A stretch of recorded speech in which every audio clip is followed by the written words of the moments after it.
ॐ भूर्भुवः स्वः तत्सवितुर्वरेण्यं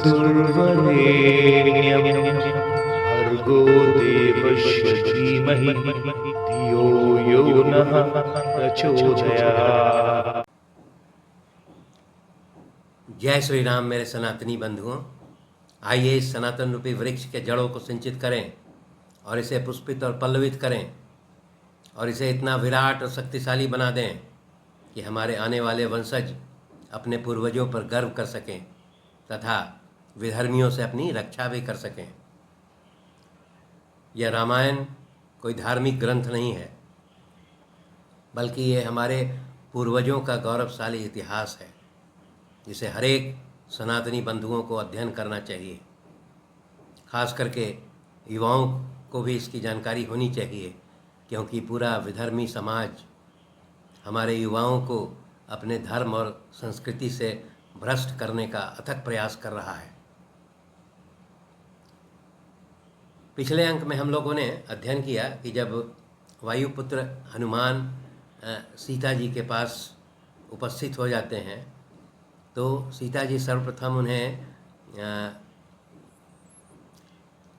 कोई राक्षस ही समझ करके और भेष बदलने वाला राक्षस समझ के पहले उन पर शक व्यक्त करती हैं, परंतु जब वायुपुत्र हनुमान अपना पूर्ण परिचय देते हैं तब सीता जी जो है वो कहती हैं कि अगर तुम श्री राम के दूत हो तो तुम श्री राम का पूरा उनके गुणों का वर्णन करो, उनके शारीरिक बनावट का भी वर्णन करो। इसके आलोक में वायुपुत्र हनुमान जो है वो श्री रामचंद्र जी के पूरे शारीरिक बनावट का विस्तृत ब्यौरा जो है वो सीता जी के समक्ष बताते हैं। ये पूरा ब्यौरा सुनने के पश्चात जब सीता जी को ये विश्वास हो जाता है और वो बोलती हैं कि तुम वास्तविक में श्री रामचंद्र जी के दूत हो, इस प्रकार का उन्हें विश्वास हो जाता है। इस अंक में हम लोग सुंदरकांड के 36वें और 37वें सर्ग के बारे में अध्ययन करेंगे। जब सीता जी को यह विश्वास हो जाता है कि वायुपुत्र हनुमान जो है वो राम के द्वारा भेजे हुए दूत हैं, तब हनुमान जी जो है अपने पास से वो जो श्री रामचंद्र जी ने अंगूठी दिया था वो अंगूठी निकाल करके और सीता जी के हाथ में रख देते हैं। जब सीता जी उन अंगूठी को देखती है तो वो प्रसन्नता से उनका हृदय जो है वो खिल उठता है और ऐसा प्रतीत होता है जैसे साक्षात उन्होंने अपने पति राम को देख लिया है, और वो बहुत हर्षित होती हैं। हर्षित होने के बाद तो फिर वो बोलती हैं कि तुम वास्तविक में जो है बहुत पराक्रमी बानर हो और निश्चित तौर पर तुम बहुत योग्य हो, जो तुम 100 योजन समुद्र को लांघ करके और यहाँ लंका में यहाँ पहुँचे हो।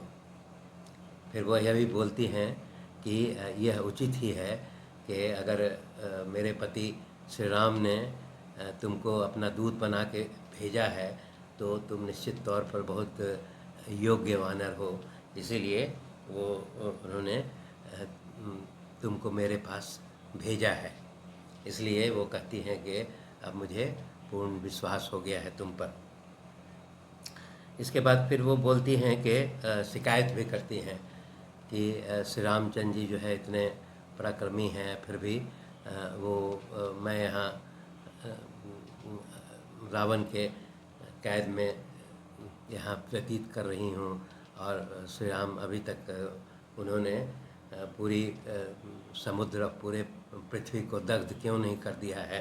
और इन सारे राक्षसों का नाश क्यों नहीं कर दिया है अभी तक, इस तरह का वो शिकायत भी करती हैं। और तब फिर पूछती हैं कि क्या ये रघुनाथ अर्थात श्री राम जो है वो हमारे दुख में दुखी हैं या हमारे प्रति उनका स्नेह तो समाप्त नहीं हो गया है,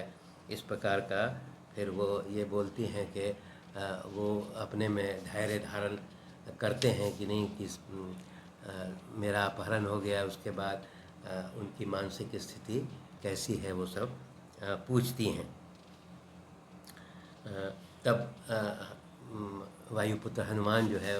उन्हें दिलासा देते हैं कि वो श्री रामचंद्र जी जो है वो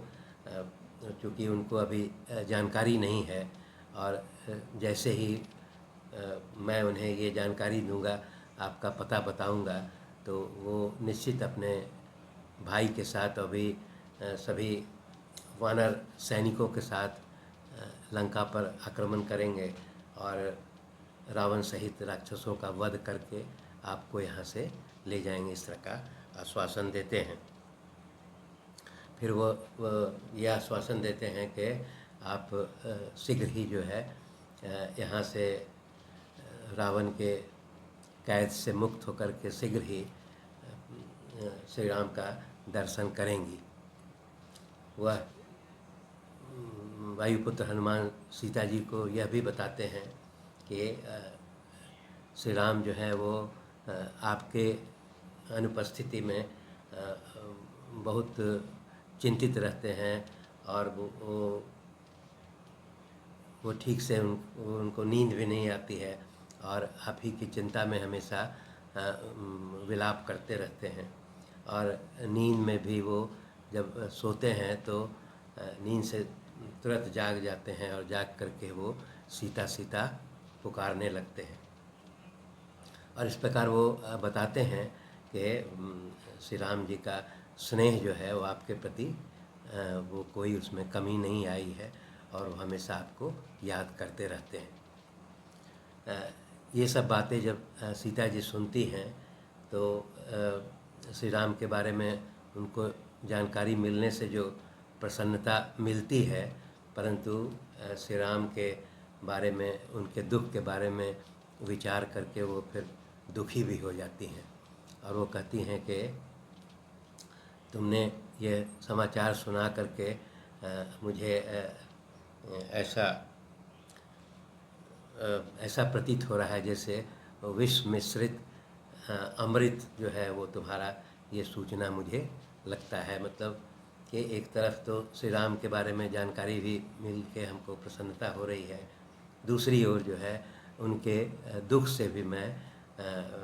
मुझे दुख हुआ है, इस प्रकार सीता जी उन्हें बताती हैं। इसके पश्चात वो हनुमान जी से कहती हैं कि तुम जो है शीघ्र ही वहाँ श्री राम के पास जा कर के उन्हें सूचित करो। और वो बताती हैं कि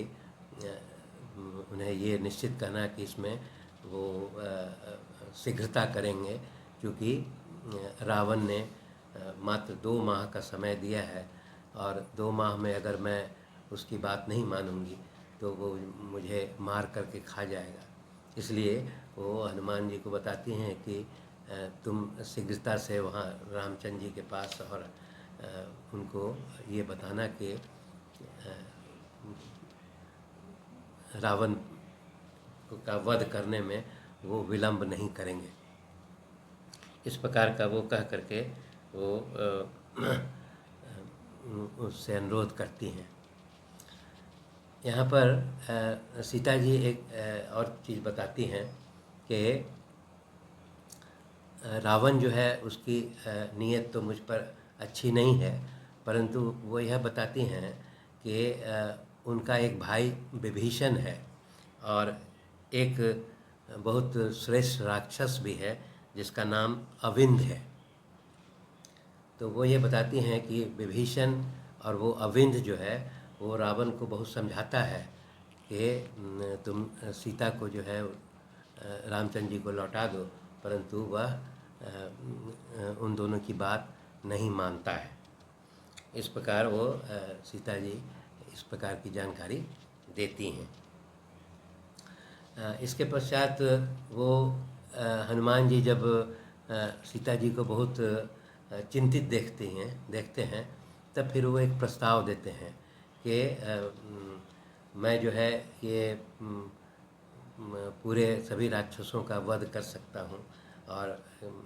इसलिए वो ये प्रस्ताव देते हैं सीता जी को कि आप मेरे पीठ पर बैठ जाइए, और वो पीठ पर बैठ करके वो जैसे मैं आया था उसी प्रकार समुद्र का लंघन करके आपको आज ही श्री रामचंद्र जी के यहाँ पहुँचा दूंगा। इस तरह का जो है वो प्रस्ताव देते हैं। तब सीता जी सर्वप्रथम तो वो कहती हैं कि तुम तो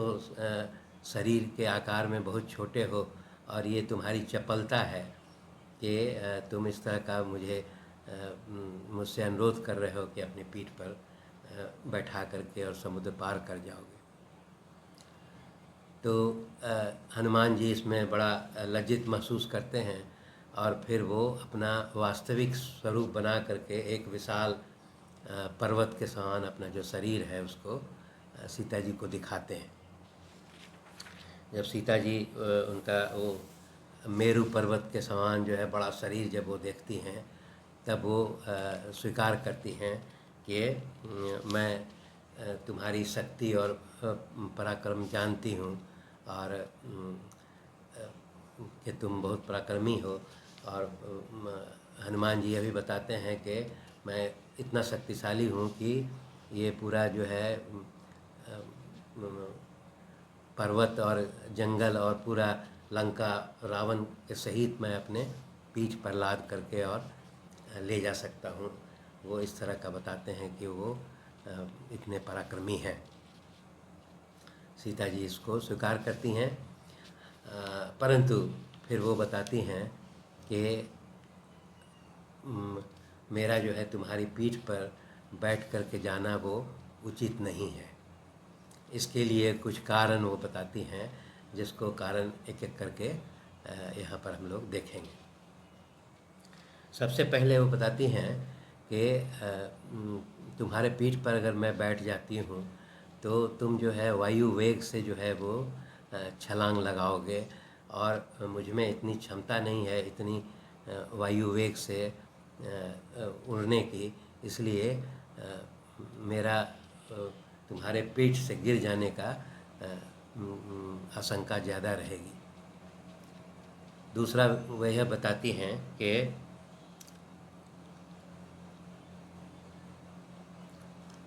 मैं तुम्हारे पीठ पर बैठ कर के अधिक वेग से चलने के कारण मूर्छित भी हो जा सकती हूँ। तीसरा कारण वो बताती हैं कि जब तुम मुझे पीठ पर ले कर के जाओगे तो निश्चित तौर पर रावण के द्वारा जो जितने भी राक्षस हैं वो तुम्हारा पीछा करेंगे। वैसी स्थिति में तुम जो है उन राक्षसों से युद्ध नहीं कर सकोगे, और वो चूँकि तुम मेरी सुरक्षा करोगे या राक्षसों के साथ युद्ध करोगे, दोनों काम करने में तुम्हें कठिनाई होगी, इसलिए वो इसमें स्वीकार करती हैं। इसके पश्चात वो बोलती हैं कि मैं ये जानती हूँ कि तुम सभी राक्षसों का वध कर सकते हो और युद्ध कर सकते हो, लेकिन जब तुम राक्षसों से युद्ध करते रहोगे उस समय पुनः मैं जो है तुम्हारे पीठ से गिर सकती हूँ, और फिर राक्षस लोग जो है मुझे पुनः कैद में ले सकते हैं, इसलिए वो इसमें खतरा बताती हैं। इसके पश्चात फिर वो बताती हैं कि एक और कारण बताती हैं कि तुम मुझे यहाँ से वापस ले जाओगे और राक्षसों का वध करके, तो वैसी स्थिति में श्री राम के यश की हानि होगी। लोगों के द्वारा ये कहा जाएगा कि ये रामचंद्र जी में इतनी शक्ति नहीं थी कि वो अपनी पत्नी को ले जा सकें, और एक अपने दूत के माध्यम से उन्होंने अपनी पत्नी को वापस लिया, इसलिए ये उनके यश में हानि होगी, इसलिए तुम्हारे साथ जाना उचित नहीं है। इसके पश्चात अंतिम और सबसे महत्वपूर्ण बात वो बताती हैं कि मैं एक पतिव्रता नारी हूँ और मैं नहीं चाहती हूँ कि स्वेच्छा से किसी पराये पुरुष के शरीर को स्पर्श करूं। वो रावण के द्वारा जो मेरा हरण किया गया था, उस समय तो मैं लाचार थी, इसलिए उसने मुझे हरण करके लाया है। लेकिन स्वेच्छा से मैं किसी दूसरे पुरुष के शरीर को स्पर्श नहीं कर सकती हूँ, इसलिए मेरा तुम्हारे साथ जाना उचित नहीं है। इस प्रकार वो बोल करके वो हनुमान जी को ये कहती हैं कि ये उचित होगा कि तुम अविलंब श्री राम के पास जाओ और उनको ये सूचना दो और उनसे अनुरोध करो कि वो जल्द से जल्द जो है वो सभी सैनिकों के साथ इस लंका पर आक्रमण करके और सभी रावण सहित राक्षसों का वध करके और मुझे इसके कैद से मुक्ति दिलाएं। इस प्रकार सीता जी जो है वो हनुमान जी को अनुरोध करते हुए उनके पीठ पर बैठ करके जाने से इनकार कर देती हैं। धन्यवाद।